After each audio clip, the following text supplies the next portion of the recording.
Hello everyone, let us discuss the viva on specimen of vesicular mole. The commonest question which is asked on the specimen is, how do you diagnose vesicular mole clinically?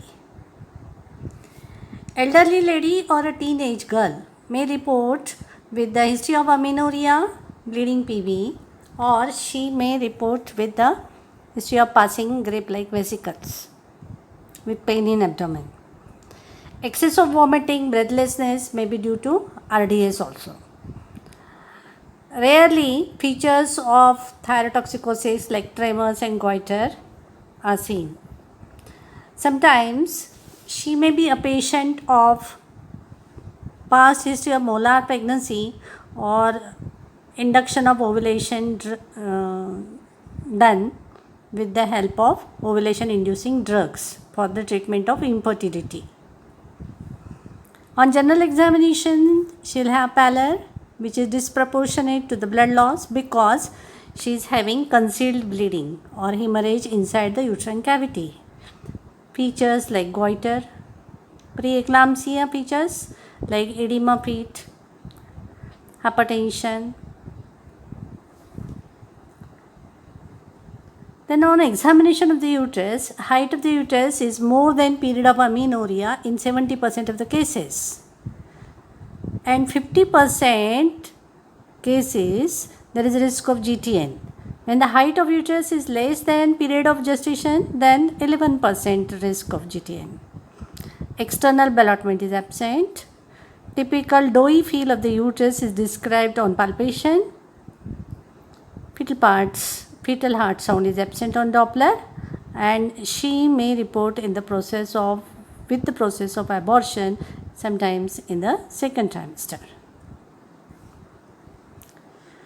So how do you confirm the diagnosis of molar pregnancy? There are 3 points here.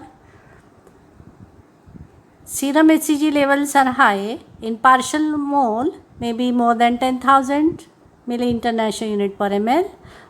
And in complete mole, it may be more than 40,000 milli-international unit per ml. Sonography is the best one, the quick method and a routine method to diagnose. Histology of evacuated sample can also confirm the diagnosis at the end. Gold standard test is the sonography.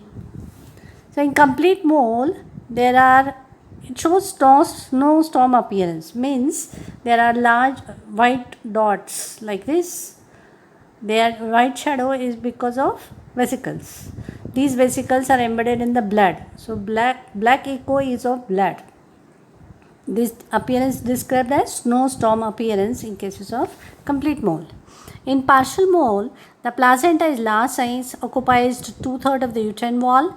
It is cystic, and there is a fetus over here, IUGR1, and surrounded with a amniotic sac is also observed. This pattern described is Swiss cheese pattern.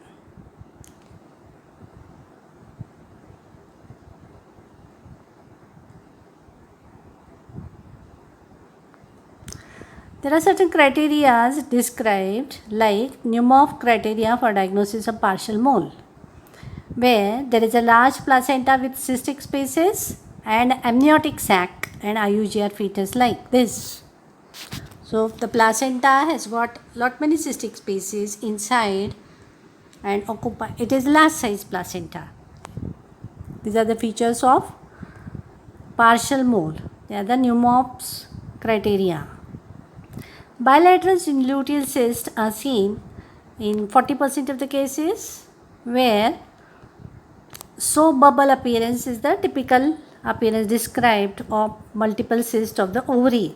Sometimes the appearance can be like spoke wheel, where central vesicle is there surrounded by different vesicles around.